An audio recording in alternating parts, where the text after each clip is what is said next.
Emiliu. Užtvanka galim pavadinti. Taip, Emiliu vadinam.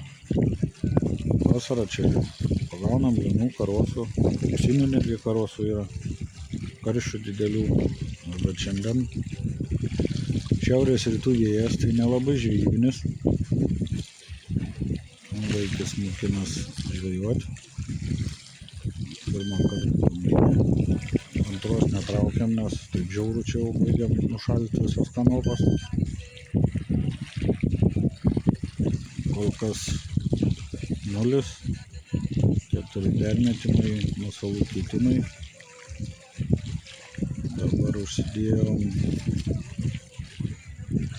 dziką su dirbtiniu kukurūzu.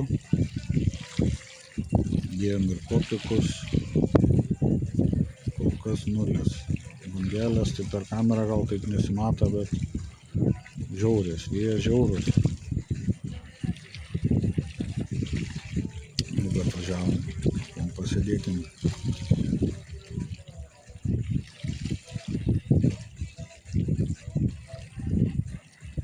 Kažin, ar yra dar tokių kvailių kaip mes.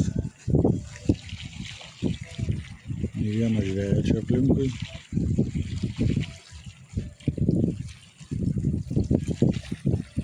Nors dulkes nuvalysim nuo pagrindinių meškerių.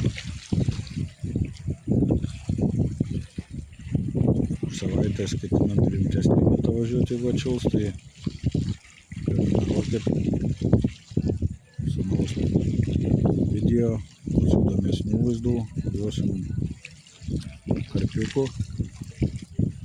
Ten turėtų būti veiksmo. Ir Emilis sakė, surinko 100 prenumeratorių. Dovaną išsiųs vienam iš jūsų. Tai prašom, prenumeruokit, laikinkit, padėkit bakuriukui jaunam, pradedančiajam. Stengias. Sakė, valys ir su valtim, ir naktim, sakė, netgi žvejos. Nu, praeitais metais bandėm. Tai jokių problemų. Buvo per naktį. Gali ir atsikelti vidury nakties jau žvejybą, tai ne į mokyklą. Žvejot nori netgi tokiu oru. Tempia iš namų. Varom žvejot, nuo rupūžė, nuo šiaurės, rytų vėjas, tai kur čia?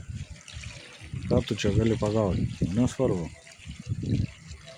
Yra kaip yra.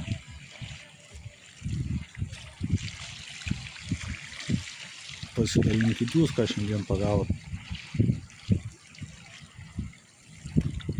Parašykit.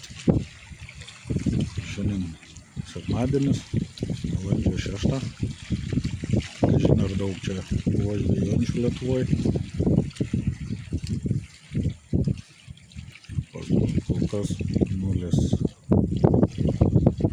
Vieną kilimą. Nors pabūsim Lietuvoj.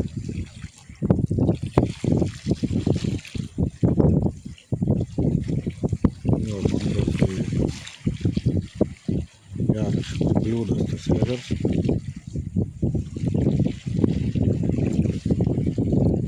Nėra labai gilus. Čia nuo kranto tik tiek blogai, kad daug žolių būna dugne. Gilis apie 3,5 m.